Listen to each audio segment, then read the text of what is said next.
वो सेक्युलर सियासी पार्टियां जो तुमसे हमदर्दी जताती थी, उन्होंने आखिर तुम्हें दिया क्या? इससे पहले जितने भी सांप्रदायिक के मामले मुसलमानों के खिलाफ हुए, उनसे जब इनसे सवाल पूछा जाता है तो ये कहते हैं कि मैं बिहार विधानसभा चुनाव में बिजी हूं। आई लव मोहम्मद खान पे आपका क्या कहना है? मेरा ध्यान बिहार में भी है। उन मुसलमान नेताओं को मुबारकबाद देनी तो बनती है जो सेक्युलर पार्टियों के खोखले दावों पे अपना ईमान बिछाए। अंत में हल क्या निकला? 2% आबादी वालों को उप मुख्यमंत्री मिला, जबकि 14% आबादी वालों को मुख्यमंत्री मिला। मगर वो 18% की आबादी जो शुरुआत से अपनी राजनीतिक भागीदारी के नारों को लेकर सड़क पे उतरी रही, उनके तमाम नारों को नजरअंदाज कर दिया गया।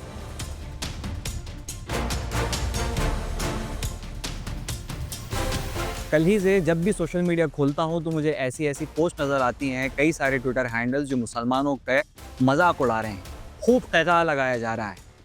आखिर मुसलमानों की सियासी हैसियत इस पॉलिटिकल लैंडस्केप में क्या रह गई?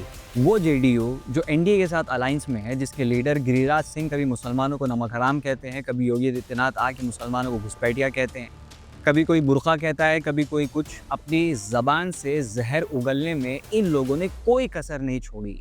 उसके अलायंस में रहने वाले जेडीयू का ट्विटर हैंडल भी जब ये पोस्ट डालता है कि 2% आबादी वालों को उप मुख्यमंत्री मिला और 14% आबादी वालों को मुख्यमंत्री, और जो 18% आबादी वाले थे वो ज़मीन पे पड़े रहे और दरी उठाने का काम करते रहे।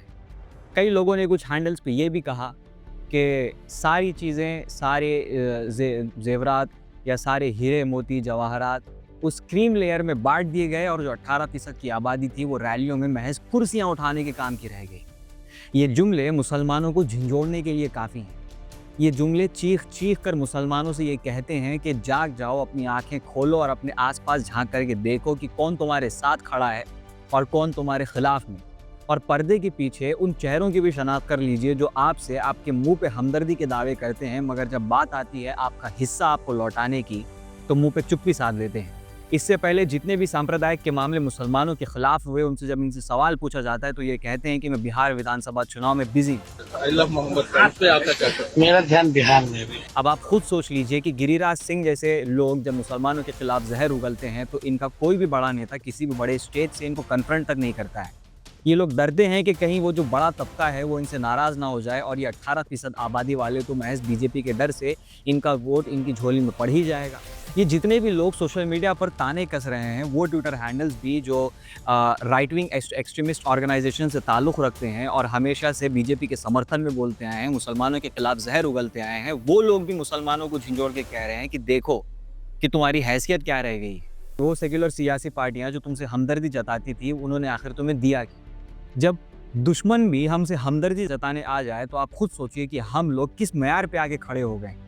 वो कौम, वो तबका, वो कम्युनिटी जो कभी इस देश के राष्ट्रपति जिस कौम से निकले, कभी एजुकेशन मिनिस्टर देश के सबसे पहले इस कौम से निकले, वो आदमी जो चीख चीख से आपके कह रहा है कि अपनी क़यादत खड़ी करो, उसके जुमलों को अगर अब भी नज़रअंदाज कर दिया गया तो ये जो हालात अभी आपको नज़र आ रहे हैं ये ऐसे ही चलते रहेंगे। आपको आपके हक़ से वंचित रख दिया जाएगा कि हुकूक की पामाली होगी और विधानसभा में आपकी आवाज़ उठाना तो दूर की बात, ये लोग आपके हक़ में कोई पॉलिसी बनाने से भी कतराएंगे। अच्छा हुआ कि आरजेडी ने अनाउंसमेंट किया। अब मुसलमानों के पास कम से कम इतनी क्लैरिटी तो रहेगी कि वो लोग अपने दोस्तों में और दुश्मनों में फ़र्क कर सकेंगे। ये हालात अब वो मुसलमान जो धीरे धीरे सियासी शोर बेदारी की तरफ बढ़ रहा था, जो धीरे धीरे सड़कों पे उतर रहा था और अपनी भागीदारी की मांग कर रहा था, उसके लिए अभी चीज़ें और आसान हो गई।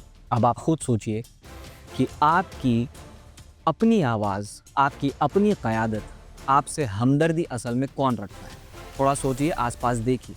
इन सेक्युलर पार्टियों के झांसों में अब कम से कम मत आई। अब खैर, फैसला तो अंत में आप ही के पास रहेगा।